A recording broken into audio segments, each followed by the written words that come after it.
మొన్నటి రోజున తెలుగుదేశం పార్టీ ఆధ్వర్యంలో ప్రెస్ మీట్ పెట్టడం జరిగింది, మీ అందరికీ తెలుసు.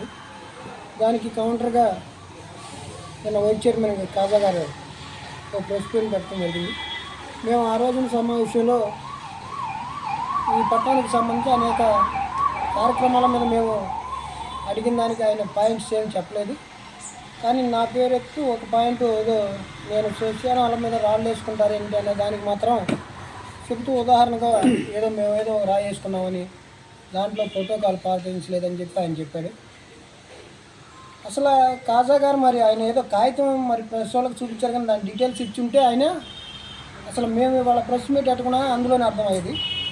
ఈ షాదీఖానా పారిగోడకు సంబంధించి నిర్మాణం నిమిత్తం 24/11/2013లో అప్పుడు పార్లమెంట్ సభ్యులు కొనగండ్ల నారాయణరావు గారు, ఇక్కడ తెలుగుదేశం పార్టీ నాయకులు మేమంతా కలిసి వేణుగోపాలరావు గారి సారథ్యంలో మరి ముస్లిమ్స్కి మనం షాదీఖానా కట్టించాం, పారి లేదని చెప్పి అడిగిన దాని మీద మా నాయకులు ముస్లిం నారాయణ గారు దానికి పారిగోడ నిర్మాణానికి నిధులు సమకూర్చడం జరిగింది. అది ఎప్పుడు 24/11/2013. ఆ రోజుకున్నది గవర్నమెంట్ ఈ రాష్ట్రంలో 2019 నుంచి 2014 వరకు కొనగండ్ల నారాయణరావు గారు ఎంపీ అయితే ఇక్కడ శాసనసభ్యులుగా జోగి రమేష్ గారు ఉన్నారు. ఆ రోజున వాళ్ళు వేసుకున్న శాతాకాని కమిటీ వాళ్ళు ఇప్పుడు వాళ్ళు చెప్తున్నటువంటి రాయ 2014లో గవర్నమెంట్ మారిపోయిన తర్వాత వాళ్ళు వెళ్ళిపోతూ ఒక రాయి వేసుకుని వెళ్ళిపోయారు. ఇది గవర్నమెంట్కి సంబంధించి ఎంపీ గారికి సంబంధించి నిధులు ఇచ్చినప్పటికీ ఎవరికి చెప్పకుండా స్టోన్ ఓపెనింగ్ లేకుండా ఆ రోజున వాళ్ళకి సహకరించారని కానీ ఏదైనా కానీ వాళ్ళ కమిటీ వాళ్ళు వెళ్ళిపోతూ వాళ్ళకి సంబంధించి కొన్ని పేర్లు వేశారు. అందులో మా వేణు గారి పేరు వేశారు, అన్ను గారి పేరు వేశారు, మతిన్ గారి పేరు వేశారు. ఆ రోజున వీళ్ళు వేసిన డేట్ ఓపెనింగ్ ఇస్తామని ఎప్పుడు వేశారు? 1/1/2015 అని వేశారు. ఇక్కడే అసలు మర్మం ఉంది.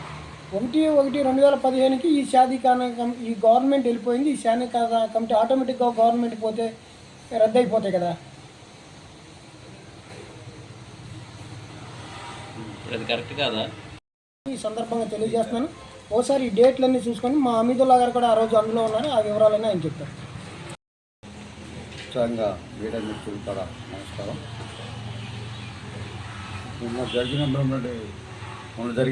ప్రెస్ మీట్ మాట్లాడినాక వైసీపీ చైర్మన్ కాజా అక్కడ మాట్లాడడం జరిగింది. మేము మా వార్డులో ఏదో అవినీతి జరిగిపోయింది, మేము డబ్బులు తీసుకుంటున్నామని చెప్పి చాలా గొప్పగా వాడు మాట్లాడుతూ నేర్చుకున్నాడు. చాలా గొప్పగా మాట్లాడాడు. కానీ నేను తెలుగుదేశం పార్టీ 82లో నుంచి పార్టీ పెట్టిన కనుక ఆ రోజు నుంచి ఈరోజు తెలుగుదేశం పార్టీలో ఉన్నాను. నేనుగా పెడనపట్నంలో కానీ అసలు మా వార్డులో కానీ ఎవరి దగ్గరికి అయినా సరే ₹1 కూడా తీసుకుంటాం నా చరిత్ర లేదు, నేను తీసుకోగల. నాకు తీసుకోవాల్సిన అవసరం కాలేదు. నాకున్నటువంటి వ్యాపారాలు నాకున్నటువంటి స్థాయికి వాళ్ళ దగ్గర తీసుకుంటే చాలా చిన్నతనం. నేను ఎప్పుడు చేసేపడం ఆ జమం లేదు, అది ఛాలెంజ్ చేస్తున్నా. ఎందుకంటే చెప్పాడు కమిటీ వేస్తాను, లేకపోతే పిల్లేకర్ని పంపుతాను, 5గురిని పంపుతాను, 5కి ఛాన్స్ ఇస్తాను, మా వార్డులో ఒకటి చూపించాను. వార్డులో చాలా ఉన్నాయి, అవి చూపిస్తాం తప్పనిసరిగా. కానీ మా వార్డులో వాడి దగ్గర దమ్ము ఉంటే, వాడికి పోషం ఉంటే మా దాంట్లో ఒక్కటంటే ఒకటి చూపించమన్నాడు. అన్ను గారికి నేను డబ్బులు ఇచ్చానని ఒక మనిషితో మాట్లాడిస్తూ నీ దగ్గర దమ్ము ఉంటే నేను నీకు ఛాలెంజ్ చేస్తున్నా. నేను ఏనాడు ఎవరి దగ్గర రూపాయి తీసుకోవాలి, ఇవ్వటమే కానీ తీసుకోవడం నా చరిత్ర లేదు. నువ్వు అలాంటి మాటలు మాట్లాడుతున్నావు అంటే నీ దమ్ము ఉంటే నీ దగ్గర రుజువు చెయ్యి. ఒక్క మనిషిని పంపించు, లేదా ఒక పేరు చెప్పు, నేను ఆయన తీసుకుని మీ ఇంటికి వస్తాను, దాంట్లో సమస్య లేదు. అది ఒకటి, దాన్ని ఛాలెంజ్ చేస్తున్నా. నీ చరిత్ర నేను చరిత్ర చెప్తాను మళ్ళీ దాంట్లో, అది కూడా చెప్పాలా. నువ్వు విజయవాడలో అటెండర్గా చేరి ఒక 6 నెలలు అక్కడ ఉన్నటువంటి పరిస్థితులన్నీ అధ్యయనం చేసి దాంట్లో నువ్వు పాత్రధారిగా ఏదైతే ఆర్టీఓ ఆఫీస్లో రోడ్డు మీదకి వెళ్ళి హైవే లైన్లో బ్రేక్ ఇన్స్పెక్టర్ నుంచి లారీలో చెక్ చేస్తారో ఒక టీం సెట్ చేసి నువ్వు అలా సెట్ చేస్తే ఉంటే ఒక 2 నెలలు నీ భోగటం సాగాక ట్రాన్స్పోర్ట్ పోలీసుల్ని పట్టుకుని తీసుకెళ్ళి పోలీస్ స్టేషన్లో పెట్టారు. నీ టీం ఎవరో నాకైతే తెలీదు, నీ పేరైతే స్వచ్ఛంగా తెలుసు నాకు. అప్పుడు గుడివాడ ఎవరు శాసనసభ్యులు వారు మా ఫ్రెండ్ ఒకడు రషీద్ వాడికి ఫోన్ చేశాడు, వాడు కొడుకు ఫోన్ చేశాడు. అక్కడి నుంచి చేస్తే నాన్నగారి దగ్గరికి వెళ్ళి వాడు మాట్లాడి ఆ పోలీస్ స్టేషన్లో మాట్లాడి వీళ్ళకి బెయిల్ ఇప్పించాడు. వాళ్ళు ఏం షర్ట్ పెట్టారంటే వీళ్ళ డాక్యుమెంట్లు అన్నీ సర్టిఫికెట్లు అన్నీ తీసుకుని వీళ్ళ సర్టిఫికెట్లు అన్నీ కూడా వీళ్ళు దొంగతలు కానీ దొంగతనంగా లారీలు ఆపి డబ్బులు చేస్తున్నాం మేము పట్టుకున్నాం అని చెప్పి వీళ్ళు రాసి వీళ్ళకి ఎక్కడ జవాబు రాకుండా వాళ్ళు రాస్తారు కదా అధికారులు, అలా రాశారు వీళ్ళకి. వీడు నాకు చెప్తున్నాడు నేను డబ్బులు తిన్నానో లేదు, నా చరిత్ర ఏంటి నీ చరిత్ర ఏంటి, అది ఒకటి. తర్వాత నువ్వు BCD సర్టిఫికెట్ ఎలా వచ్చింది? నువ్వు సాయిబుల్లో మంగళోళ్ళు సాయిబుల్లో రచకులు పురుషులు దూదికులు వెనకబడిన తరగతుల కింద గవర్నమెంట్ గుర్తించింది. వాళ్ళకి రావాల్సినటువంటి సర్టిఫికెట్ నీకు వచ్చింది. ఎలా వచ్చింది? నువ్వు దేనికి ఏ కులానికి సంబంధించినోడు, నువ్వు ఇప్పుడు ఏ కులానికి సంబంధించినోడు, మమ్మటీన్సా దూదేకుడా లేకపోతే రజుకులా, దేని కులానికి సంబంధించి నువ్వు సర్టిఫికేట్ తెచ్చుకున్నావు? మీ నాన్నగారి పేరైతే షేక్ అలీ సర్దార్, మీ తాతగారి పేరు మొహమ్మద్ రసూల్. మీకు ఎలా వస్తుంది ఆ సర్టిఫికేటు? మీ మొహమ్మద్లన్నా షేకులన్నా మైనార్టీస్లో పెద్దోళ్ళు అనమాట, పెద్ద కులం. మీకు అలా సర్టిఫికేట్ దొంగ సర్టిఫికేట్ ఎలా వచ్చింది? నీకు ఎలా సంపాదించావు నువ్వు? అది నువ్వు ఎవరిని మాయ చేసి సంపాదించావు? నేను కాక మొన్న నీ అన్నయ్య కూతుర్ని ఆ ఒక్క మార్కుతో ఆ సర్టిఫికేట్తో తీసుకున్నావు. నీకు ఎక్కడ ఉందో అర్హత లేదు కదా. దాని మీద అధికారులందరినీ కూడా సంప్రదించి ఒక నిర్ణయానికి వచ్చినాక నేను దాన్ని ఏం చేయాలో లీగల్గా వెళ్ళాలా లేకపోతే ఏం చేయాలని చెప్పి నేను చేస్తాను. ఏం చూపించుకోమనండి. నువ్వు ఏ కులానికి పుట్టి దేంట్లో ఏ సంబంధం దేనికి పుట్టినావు? ఇప్పుడు 4 కులాలు వెనకబడిన తరగతి సర్టిఫికేట్ నీ దగ్గర ఉంది. 4 కులాలు, ఆ కులంలో ఏ కులం ఉన్నది? నువ్వు అది బహిరంగంగా మాట్లాడమని చెప్పి నీకు కోరుతున్నాను. దాంట్లో ఎలాంటి సందేహం లేదు. నీ సర్టిఫికేట్ ఎలా వచ్చిందో దాని మీద తప్పనిసరిగా నేను న్యాయ పోరాటానికి సిద్ధంగా ఉంటాను. నువ్వు జాగ్రత్తగా మాట్లాడమని చెప్పి నేను విటోరిస్తున్నా చెప్పి నీకు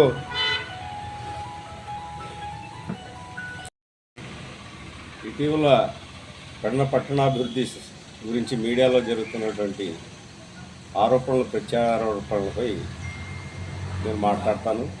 ఇది పట్టణ అభివృద్ధికి ఆరోగ్యకరమైన విషయం కాదని చెప్పి నేను ఈరోజు హితో పలుకుతున్నా. మరి ఇటీవల Pedana municipal YCP vice chairman షాదీఖానా ప్రహరీ గోడ నిర్మాణంలో మరి శేషం గారు పేరు వేయలేదు, దాన్ని ఉలవలు చేసి మాట్లాడటం. ఈ తారీఖు 1/1/2015న ఈ శంకుస్థాపన రాయి గోడ ఎప్పుడో 2013లో కట్టారు కాంగ్రెస్ గవర్నమెంట్లో. అప్పుడు నేను ఆ షాదీఖానా కమిటీలో సభ్యుడిగా ఉన్నా. ఇది బొడ్డు వేణుగోపాలరావు గారు, కాగితే వెంకటరావు గారు, లేదంటే కొరకల నారాయణ గారు నిధులు ఇచ్చారు ఆ ప్రహరీ గోడ నిర్మాణం చేయాలని చెప్పి. ఆ రోజు ఉన్నటువంటి మేనేజ్మెంట్ కమిటీ బక్షు జానీ ప్రెసిడెంట్గా ఉన్నప్పుడు ఆదరా ఈ రాయి రాత్రి తీసుకెళ్ళి తగిలిచ్చారు. దీంట్లో కావాలంటే మీరు వాస్తవాలు తెలుసుకుని మాట్లాడండి. పెడన పురపాలక సంఘంలో 2000 నుంచి 85లో పురపాలక సంఘం అయింది. 87లో ఎర్ర నాగబ్రహ్మరాంబ తెలుగుదేశం పార్టీ, అలాగే తర్వాత 95లో బండారు శేషమాంబ, 2000 2009 బుడ్డు వేణుగోపాలరావు, పద్మజ కుమారి గారు. ఈ బోర్డులో ఉన్నటువంటి దీంట్లో ఎవరు అభివృద్ధి చేశారనేది ఏ పెడన పట్టణంలో ఎవరిని అడిగినా, ఏ చిన్న పిల్లోడిని అడిగినా కూడా చెప్పే విషయం గుర్తుంచుకోవాలని చెప్పి నేను మనం చేస్తాను. అలాగే ఎక్కడ అవినీతి, మా వార్డు కౌన్సిలర్ని సంతలో కొన్నట్టు కొని చైర్మన్ కుర్చీ అభివృద్ధి కోసం అని చెప్పి పెద్ద పెద్ద బ్యానర్లు వేసి 40 లక్షలకు మా వార్డు కౌన్సిలర్ని కొని మా ప్రభుత్వం ఉండగా గౌరవ కీర్తిశేషులు వెంకటరావు గారిని కంట తిడపెట్టిన వాళ్ళు మీరు కాదా? వైసీపీ ప్రభుత్వంలో కూలగొట్టి అవినీతి చేసిన వాళ్ళు ఎవరండి? మీరు.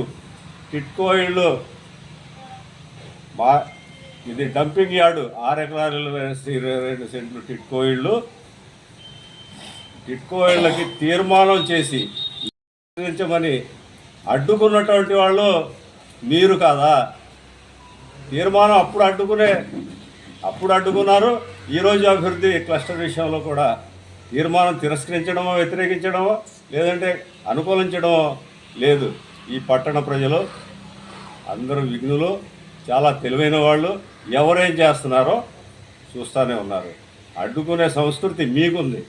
అవినీతి, భూ కబ్జాలు, స్కాములు చేసే సంస్కృతి మీ దగ్గర ఉంది.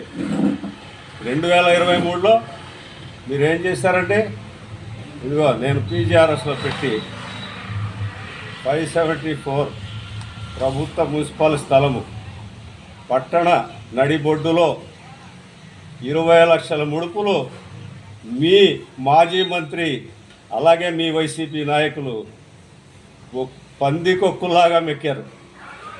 దీన్ని విచారణ జరుగుతుంది. మా గౌరవ శాసనసభ్యులు కాంట్రవర్సీకి ఎక్కడ తావివ్వరు. ఇదిగో మీరు చేసినటువంటి కౌన్సిల్ తీర్మానం చేసి అడ్డంగా అవినీతి, అధికార దుర్వినియోగానికి పాల్పడ్డారు. దీని మీద మీకు త్వరలో నోటీసులు వస్తాయి. ఇది విచారణ జరుగుతుంది. అలాగే ఇది ప్రభుత్వం సొమ్ము 15th ఫైనాన్స్ 1,25,000 రూపాయలు డ్రైనేజీని మార్చేసి చేసినటువంటి అవినీతి వైసీపీ నాయకులది.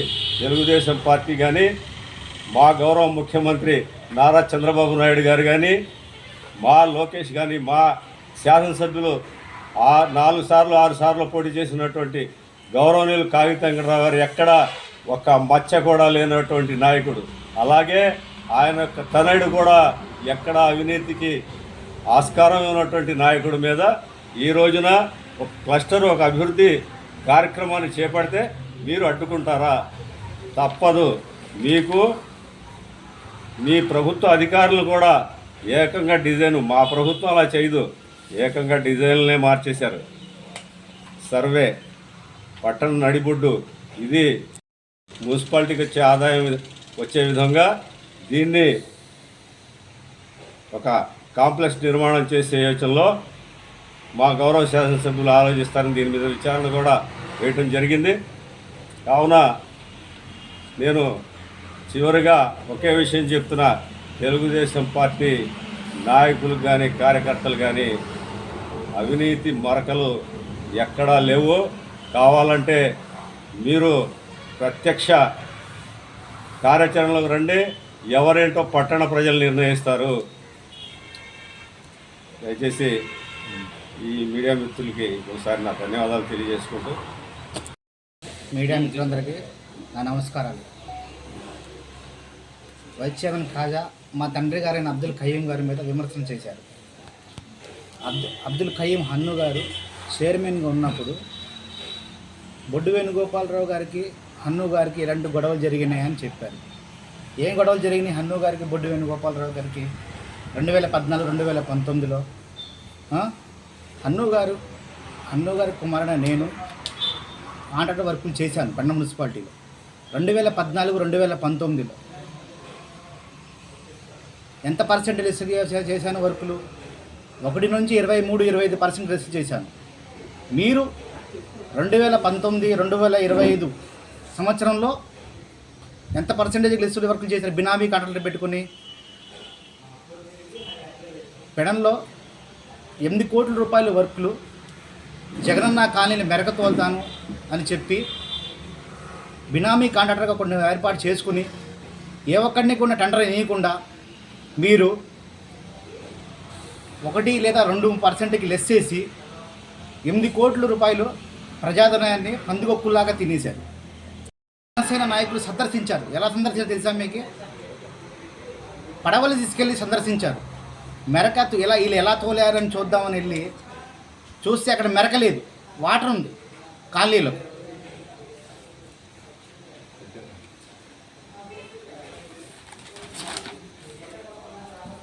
నాలుగో వార్డులో ఎన్ని పింఛన్లు ఉన్నాయి, ఎన్ని వాటర్ ట్యాప్ కలెక్షన్ ఉన్నాయని మాట్లాడుతున్నాడు.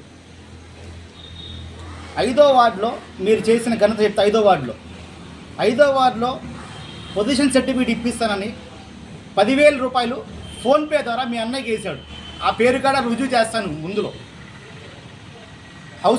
హౌసింగ్ బిల్లులు ఇప్పిస్తానని మీ అన్నయ్య 30,000 రూపాయలు డిమాండ్ చేస్తున్నాడు ఒక వికలాంగుడి దగ్గర. అవి కూడా మా దగ్గర ఉన్నాయి ఆధారాలు, అవి కూడా నిరూపిస్తాం.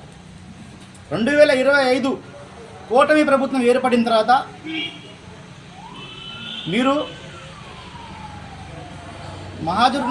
మహాజరునిసా అనే వితంతు మీ వార్డులో పింఛను అబ్దుల్ ఖయీం హన్నూ గారు ఇప్పించారు. ఎన్నో వార్డులో? 5వ వార్డులో. నువ్వు 3 సార్లుగా పోటీ చేసి ఒక్కసారి గెలిచావంటున్నావు కదా. మా నాన్నగారు 30 సంవత్సరాల నుంచి రాజకీయంలో ఉన్నారు. నువ్వు ఎలా గెలిచావో మాకు తెలుసు, ఎవరి సహకారంతో గెలిచావో కూడా మాకు తెలుసు. నువ్వు మా తండ్రికి విమర్శ చేసే అంత స్థాయి నీకైతే లేదు.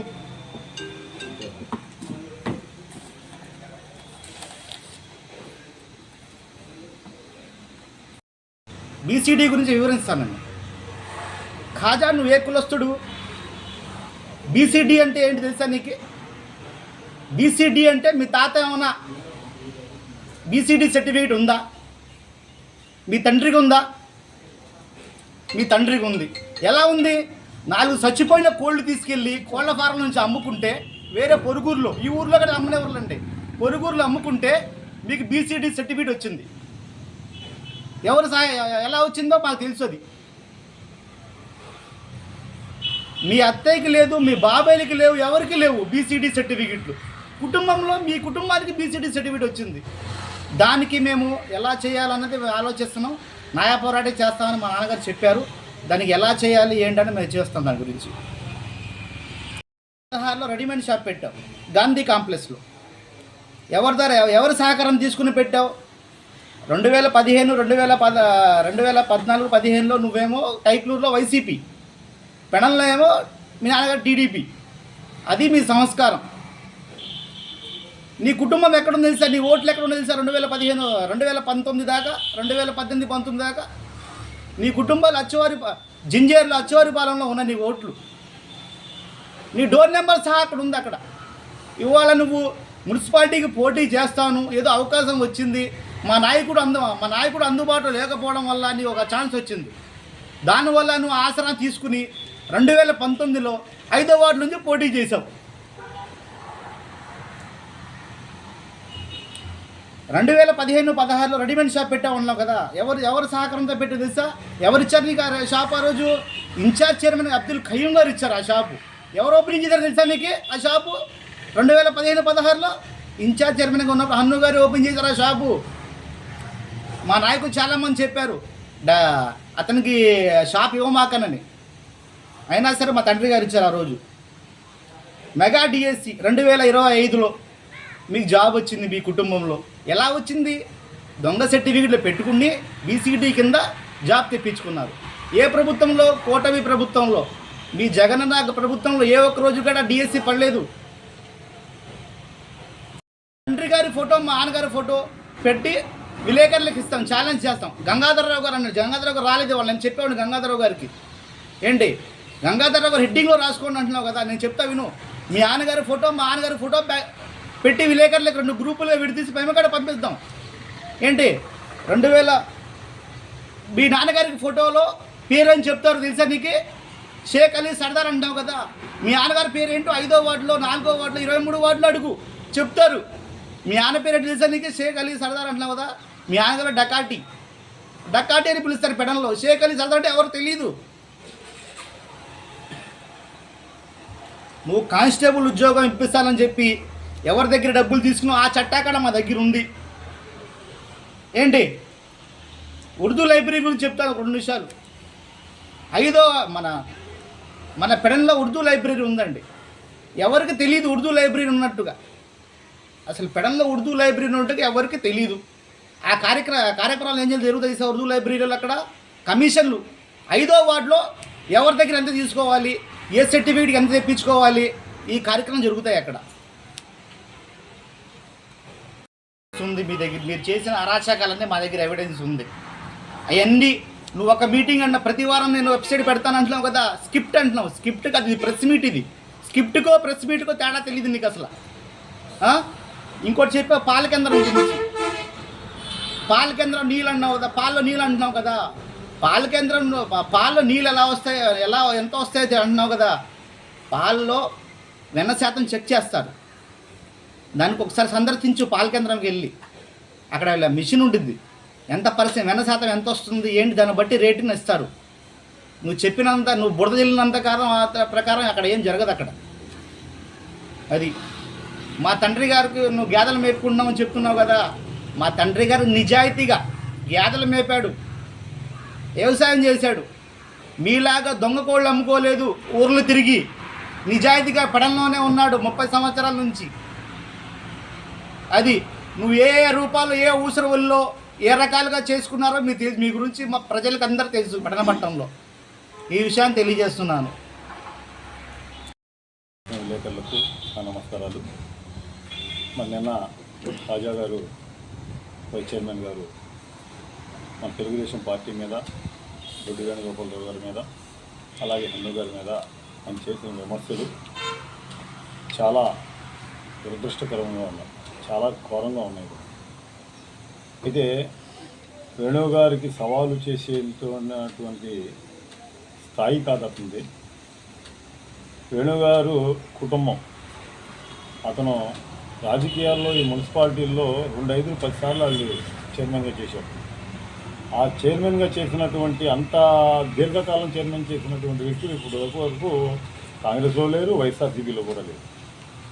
అయితే వేణుగారు రాజకీయంలో ఎంట్రీ అయిన తర్వాత వ్యతిరేక వర్గాలు ఉండొచ్చు, కానీ రాజకీయంలోకి వచ్చిన తర్వాత పెడంలో ఎంతో మేర 100కి 75% డెవలప్మెంటే చేశారు. ఆయన పెడన బాగుండాలని డెవలప్మెంట్ చేశారు, చాలా వర్కులు చేశారు. కాంగ్రెస్ వాళ్ళు కానీ వైఎస్ఆర్ వాళ్ళు కానీ చూస్తానికి ఏదో 1-2 చేశారు తప్ప 70% వేణుగారి ఆధ్వర్యంలోనే జరిగింది. ఇది నగ్న సత్యం, ప్రతి ఒక్క పెడంలో ఉన్న ప్రతి ఒక్క పౌరుడికి తెలిసిన విషయం.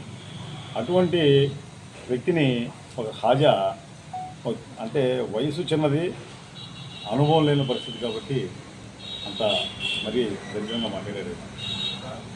అయితే హన్ను గారి విషయంలో అతనికి యాభై వేసుకుంటాడు, వృత్తి. ఎవరైనా వృత్తిని విమర్శించడం అనేది చాలా తప్పు. అలాగే రైతు యాదలు మేపుకున్నాడు, ఇప్పుడు టీ అమ్ముకున్నాడు ప్రధానమంత్రి నరేంద్ర మోడీ అంటే తీసుకురేస్తామని అతను హోదాలు అయ్యాడు. అయితే మీ నాన్న గురించి అయితే, మీ నాన్న ఆ పార్టీలోనే ఉన్నాడు, కానీ నీ అంత నీచంగా లేడు ఆయన. ఆయన కాగిత వెంకటరావుకి ఒక ఆప్తమిత్రుడు. మీ నాన్నకి వచ్చినటువంటి పదవులు మీ నాన్నకి పార్టీ పరంగా గుర్తింపు వచ్చిన పదవులు కాదు. కాగిత వెంకటరావు గారు తన పక్కన ఉన్నటువంటి మిత్రుడికి ఆయన ఇప్పించుకున్నటువంటి పదవులు. ఆయన కూడా ఎవరు కూడా ఏం కాదనలేదు. మీ నాన్నని నివాళులు అర్పించలేదు అని నువ్వు అన్నావు. నీకు తెలుసా నివాళులు అర్పించలేదని? తెలుగుదేశం పార్టీలో చనిపోయిన ప్రతి వ్యక్తికి కూడా నివాళులు అర్పిస్తారు. మీ నాన్న కూడా అర్పించారు, అది నువ్వు కావాలని బొజ్జెళ్తున్నావు. అది మా నాన్నగారు చనిపోయారు, మా నాన్నగారు కూడా నివాళులు అర్పించారు. మహానాడులో మీ నాన్నగారికి నివాళులు అర్పించారు. అంటే ఇక్కడున్న చనిపోయిన వాళ్ళకంటే ఘనంగా అర్పించారనమాట. అంటే ఇక్కడే అర్పించారు, కతిమా వాళ్ళకి ఇక్కడే వాళ్ళకి నివాళులు అర్పించారు, కానీ మీ నాన్నగారికి అక్కడే అర్పించారు. అది గొప్పతనమే, కానీ నువ్వు బురద జల్లే విధంగా మాట్లాడతావు. అయితే మీ నాన్నగారే నీకంటే చాలా మంచోడు, ఎందుకంటే నీ అంత కన్నింగ్ మైండ్ ఆయనకి లేదు. ఏదో సోదరబాబు అందరితో కలిసి ఉండేవాడు, ఆయన కలిసి మెలిసి ఉండేవాడు. ఈరోజు మీరు ఈ స్థాయికి ఉండడానికి కారణం తెలుగుదేశం పార్టీయే, కాగిత కుటుంబమే. కాగిత కుటుంబం లేకపోతే మీ కుటుంబమే లేదు, నువ్వెవరు కూడా తెలియదు. ఏదో అవకాశం దొరికి ఒకసారి నువ్వు 5వ వార్డులో గెలిచి కౌన్సిలర్ వైస్ చైర్మన్ అయినంత మాత్రాన నువ్వు ఏది అడిగిపోవడం అవసరం లేదు. అయితే నీ గురించి ఎక్కడో అడగవసరం లేదు, నీ 5వ వార్డులో ఉన్నటువంటి వ్యక్తులే చెప్తున్నారు నువ్వు ఎంత మంచోడివో, నువ్వు ఏం చేసావో, నువ్వు ఏ విధంగా అక్రమ దందాలు చేసావో, ఏ సెటిల్మెంట్లు చేసావో, లేఅవుట్లో చేసినటువంటి అవినీతులు, జగన్ లేఅవుట్లో చేసినటువంటి అవినీతులు, మట్టి తోలకాల్లో చేసినటువంటి అవినీతులు, అలాగే రకరకాల సెటిల్మెంట్లు. ఈ యొక్క పెడన మున్సిపాలిటీ పుట్టిన తర్వాత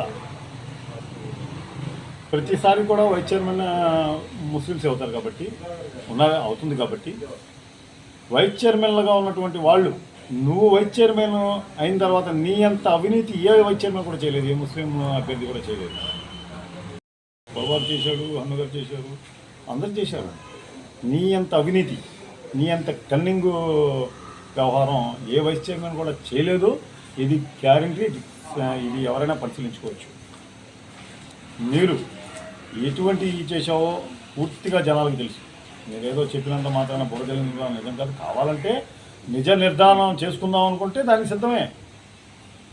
దానికి మీరేమో ఏమేమో అమలు చేశారో, నాడు నేడులో ఏదో చేసామన్నారు కదా, దానికి సిద్ధమే. నాడు నేడులో మీరెంత గొప్పగా చేశారో కావాలంటే దానికి కూడా కూర్చుని కావాలన్నా ఏ విధంగా చేశారో బయటలాడదాం. జగనన్న కాలనీలో పేద ప్రజలకు ఏ విధంగా మోసం చేశారో, ఇల్లు కట్టకుండానే 1,80,000 రూపాయలు డబ్బులు తీసేసుకున్నారు ఖాళీ సైట్లకి, అలాగే బెదిరించి ఎన్ని కొనుగోలు తీసేసుకున్నారో, ఏం చేశారో అన్నీ మేము కావాలంటే తీద్దాం. నీకేం ఇబ్బంది ఏం లేదు. నీకు ఎక్కడ కావాలంటే ఎక్కడికి వస్తాం. మేము ఇంకా 3 ఏళ్ళు అధికారంలోనే ఉంటాం, ఎక్కడికి పోము. నువ్వు కూడా మీకు సిద్ధం ఉంటే, మీకు అంతగా ఆనందంగా ఉంటే మాకు కూడా బాగా ఆనందంగా ఉంటే మేము కూడా రెడీయే. జోగి రమేష్ని అడ్డం పెట్టుకుని మీరు చేసినటువంటి అరాచకాలు మామూలు అరాచకాలు కావు. కళ్ళక్క కట్టినట్టు వాళ్ళ ప్రజలు పెట్టారు. అధికారం పోయింది, అయినా మీలో ఆమె తగ్గించుకోండి, తెలుసుకోండి. వాళ్ళు అడిగింది ఏంటంటే కార్మికులకి సంబంధించినటువంటి స్థలాలు ఇమ్మని చెప్పారు. వాళ్ళు కలంకారీకి సంబంధించిన క్లస్టర్ గురించి దానికి సమాధానం చెప్పాలి మీరు. దాన్ని తప్పిస్తానికి కటకం ప్రసాద్ పక్కన కూర్చోబెట్టుకుని ఖాజా ద్వారా అన్నం పెట్టిస్తున్నాడు డైవర్ట్ చేయడానికి. కటకం ప్రసాద్ నీ ఖాజా నిన్ను ఇరికిస్తున్నాడు. ఆ మాత్రం రాజకీయం ఉన్నవాడివి ఆలోచించాలిగా. నిన్ను ఇరికిస్తున్నాడు, నిన్ను పావుగా వాడుకుంటాడు. అది గమనిస్తావా నువ్వు? కటకం ప్రసాద్ ఎక్కడికి గెలిచాడండి? ప్రత్యర్థి ఎవరు? ఎన్ని ఓట్లతో గెలిచాడు? ఊరంతా పోటీ చేస్తాడు ఆయన. ముందు ఆ వార్డు పోటీ చేసి గెలవమనండి. ఆయన ఊరంతా పోటీ చేస్తారు. ఆ వార్డులో ఆ ప్రత్యర్థిలోనే పోటీ చేసి గెలవమనండి. గెలిస్తే గెలిచినట్టే. మొన్న 23 వార్డుల్లో గెలిచినటువంటి క్యాండిడేట్లు ఎట్టా గెలిచారో జనాలు తెలుసు. ఎలక్షన్ జరిగిందా? దౌర్జన్యాలు జరిగినాయి. ఆయుధాలు లేనటువంటి వాడి మీద వెళ్ళి మనం పోటాడికి వెళ్తే ఉపయోగం ఏముందండి? వాళ్ళని ఎట్టా పడతాం మనం ఆయుధాలు లేనప్పుడు. వాడి దగ్గర ఆయుధాలు అది 23 వార్డుల్లో మేము గెలిచేసాం. మేము గెలుస్తాం అట్లా చెప్తే. 23 కాదు, 22 కాదు, 23 కూడా గెలిచేస్తాం మేము. యోగి రమేష్ ఆ యొక్క సంబంధించినటువంటి దాన్ని సిఏని మాసు భాషను అడ్డం పెట్టుకుని అక్కడ గెలిచిన సీట్లను కూడా ఓడినట్టు చూపించాడు యోగి రమేష్. ఆఖరికి బ్యాలెట్ పెట్టలను కూడా మీ నాయకులే బయటికి తెచ్చారు. అక్కడ ఆఖరికి అదే మాసం భాష అని యోగి రమేష్ తోసేస్తే ఇదే మాసం భాష కొందరి దగ్గర చెప్పాడు కూడా. నేను చేసిన దానికి అది సరైన సమాధానం చెప్పాడు. అది అలాగే మీరు చేసిన అరాచకాలు వ్యవహారాలు రేపు పొద్దున గెలిచే విధంగా ఆలోచించండి. మీరు రేపు బోర్డు రావడం కాదు కదా, ముందు మీరు ఎన్ని గెలుస్తారో లెక్కేసుకోండి. ఒకళ్ళ ఇద్దరా ఎంతమంది గెలుస్తారో లెక్కేసుకోండి. అంతేగాని మీరేదో చించేసినట్టు జనాల్ని ఇచ్చేసినట్టు మీరు పిలవమాకండి. అలాగే బొడ్డు వేణుగోపాలరావు గారు కానీ కాగిత కృష్ణప్రసాద్ గారు కానీ ఎవరికి మన తెలుగుదేశం పట్ల మనస్పర్ధలు లేవు. మేము అందరూ ముక్కమ్మడిగా నెంబర్ 1గా పరిపాలన చేస్తాం కూడా. మీలో ఉంది జోగి వర్గం ఉప్పాల వర్గం అని 2 వర్గాలు. మీలో 2 వర్గాలు ఉన్నాయి. మీ 2 వర్గాలతో కొట్టుకుంటా ఉన్నారు. ముందు మీ ఇల్లు శుభ్రం చేసుకోండి, ఎందుకంటే ముందు మీ ఇంటి గురించి ఆలోచించుకోండి అని చెప్పేసి గవర్నమెంట్ తెలియజేస్తుంది. నిన్నటి రోజున మన వైస్ చైర్మన్ కాజా గారు, వైసీపీ నాయకులు అందరూ కలిసి ఒక అబద్ధాన్ని నిజం చేయాలన్న ఆలోచనతో, అంటే వైసీపీ నాయకులందరికీ కూడా అది అలవాటే, మళ్ళీ మరొకసారి తన ప్రతిభాభావాన్ని చతురతని నిన్న ఒకసారి విలేకరులందరి ముందు చూపించారు. మాది ప్రెస్ మీట్ కాదు, స్క్రిప్ట్ మీట్ అని పెట్టారు. అయ్యా, మీరు నిన్న కాగితాలు ఏయో పట్టుకుని ఏదో మీరు సొంతంగా తయారు చేసుకున్న రికార్డ్స్ లాగా చేశారు. మా వాళ్ళు కూడా మీరు ఏవైతే చెప్పారో అవన్నీ కూడా నోట్ చేసుకుని మీరు ఇచ్చిన సమాధానాలకి, అంటే మీ బురద జల్లే కార్యక్రమాలన్నిటికీ కూడా మేము దులుపుకునే కార్యక్రమం కోసమే వాళ్ళు రాసుకుని తయారు చేసుకున్నది తప్ప ఎవరు కూడా రాసిచ్చింది కాదు. వాళ్ళు వ్యక్తిగతంగా ఇప్పుడు మీరు చూశారు, ఏ కాగితం లేకుండా సొంతంగా చెప్పిన సంగతి. అలాగే మా వైస్ చైర్మన్ కాజా గారు ఏమన్నారంటే 2001-2015 ఆనాడు ఇదేశారు, శిలాఫలకాలు పిచ్చి మీకు మాకు కాదని చెప్పారు. ఈ ప్రహరీ గోడ నిర్మాణాన్ని ప్రారంభోత్సవం అని కానీ లేదా శంకుస్థాపన అని కానీ ఈ శిలాఫలకం మీద ఉందా మీరు గమనించారని అడుగుతున్నా. 24/11/2013 అప్పటి పార్లమెంట్ సభ్యులు కొనకల నారాయణరావు గారి నిధుల నుంచి వచ్చినటువంటి ప్రహరీ గోడ నిర్మాణం అని ఎవరైతే ఈ షాదీఖానా కమిటీకి సభ్యులుగా ఉన్నారో వాళ్ళు ఒక శిలాఫలకాన్ని వేశారు. ఎందుకు వేశారు?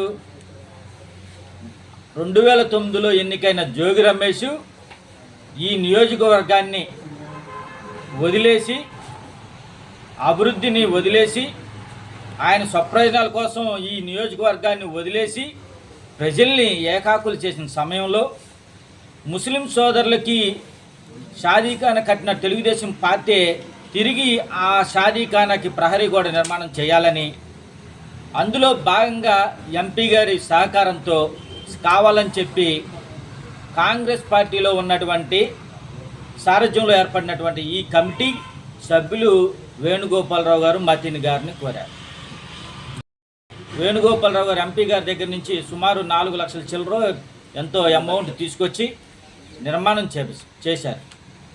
నిర్మాణం చేసిన తర్వాత రాజకీయ పరిణామాలు మారినాయి. సమైక్యాంధ్ర ఉద్యమం వచ్చింది. తర్వాత ప్రత్యేక ఆంధ్రాలో ఎన్నికలు జరిగినాయి. ఆ సందర్భంగా ఈ కమిటీ ఏం చేసిందంటే, మనం ఎలాగో పదవి మారిపోయింది కాబట్టి మీరు వెంకట్రావు గారి పేరుని, ఎంపీ గారి పేరుని, ఆ తర్వాత ఇందుకు సహకరించినటువంటి మతిని గారిని, స్థానికంగా పెద్దలు ఉన్నటువంటి అన్ను గారిని, అలాగే వేణుగోపాలరావు గారిని వాళ్ళు వేశారు. వేసింది తెలుగుదేశం పార్టీనో ఇంకొకటో కాదండి, ఈ కమిటీ వేసింది. మీరు చూడండి, గమనించండి. కానీ ఏ రోజు వేశారనే దాని మీద 1/1/2015 ఉంది. ఆ రోజు నాటికి మా నాన్నగారు చైర్మన్ అవ్వండొచ్చు. కానీ వాళ్ళు కమిటీ వాళ్ళు వాళ్ళకి ఎవరైతే సహకరించారో షాదీఖానాకి వాళ్ళు పేర్లు వేసుకున్నారు. ఇదేదో ప్రోటోకాల్కి సంబంధించిన శిలాఫలకం కాదు. మీరు చూడండి, మీరు గమనించారో లేదో, శంకుస్థాపన జరపబడిందన్నారు. ఎప్పుడు? 24/11/2013. మరి ఆ రోజున వేయాల్సిన పేరు ఎవరిదండి? జోగి రమేష్ ఎమ్మెల్యే. మరి వేశారా అంటే కాదు, కమిటీ వాళ్ళు వేసింది ఎవరు? కాంగ్రెస్ కమిటీ వాళ్ళు. అలాగే పెడన జూనియర్ కళాశాలలో స్టేడియం పోవడానికి చేశారు. అసలు వేణుగోపాలరావు గారు ఎన్నోసార్లు ఇంటర్మీడియట్ బోర్డుకి కానీ స్థానిక ప్రజాప్రతినిధుల నుంచి అనేక సార్లు ఉత్తరాలు రాశారు. పెడనలో స్టేడియం నిర్మాణానికి ఆయన శక్తి వంచన లేకుండా కృషి చేశారు. ఎందుకు వచ్చింది? అక్కడున్న బొడ్డు నాగయ్య జూనియర్ కళాశాల ప్రిన్సిపాల్కి ఇంటర్మీడియట్లో ఉన్న అధికారికి మధ్య మాట పెరిగి ఆ రోజున ఆ స్టేడియం వెనక్కి వెళ్ళిందే తప్ప ఏ వేణుగోపాలరావు గారు ఇందులో ప్రమేయం ఏమాత్రం లేదని కూడా ఈ సందర్భంగా తెలియజేస్తాను. మేము ఆరోగ్యాలు పాడు చేసుకుని అభివృద్ధి చేస్తున్నామని చెప్పేటువంటి మీరు అసలు ఆరోగ్యాలు ఎందుకు పాడవుతున్నాయో నేను చెప్పమంటారా?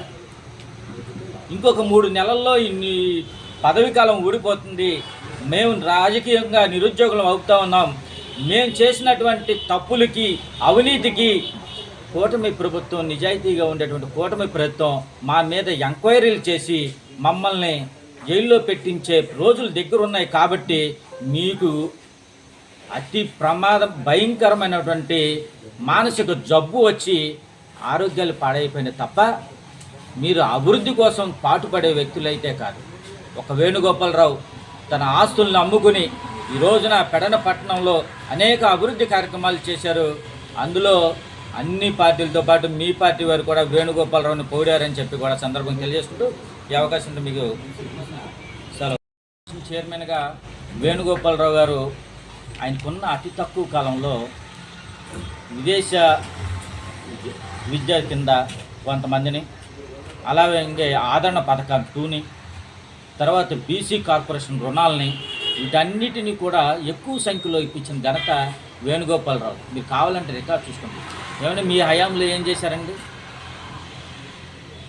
మీ హయాంలో ఏదైనా మీ పెడంలో గుర్తుంచుకోదగిన ఒక అర్బన్ హెల్త్ సెంటర్ చెప్తున్నారు, మీరు గొప్పగా చెప్తా ఉన్నారు. కాలనీలో మెరకల పేరుతో ఎటువంటి అవినీతికి పాల్పడ్డారు మీరు? వీటన్నిటి కూడా ప్రజలందరికీ తెలుసు. ఇవాళ అక్కడ అష్టకష్టాలు పడుతున్న దాదాపు 800 కుటుంబాలు, కొంతమంది వెళ్ళలేక ఎల్లినోళ్ళు తిప్పలు పడుతూ పాములని లైట్లు చేశారు. తర్వాత మీరు ఏదైతే అవినీతి చేశారో వాటన్నిటి మీద కూడా రాబోయే 3 నెలల కాలంలో ఈ కూటమి ప్రభుత్వం విచారణ చేసి ఇందులో పాత్ర ఉన్నట్టు మీ అందరికీ కూడా తగిన మూల్యం చెల్లించే రోజులు దగ్గరలో ఉన్నాయని కూడా తెలియజేసుకుంటూ సెలవు తీసుకుంటాం.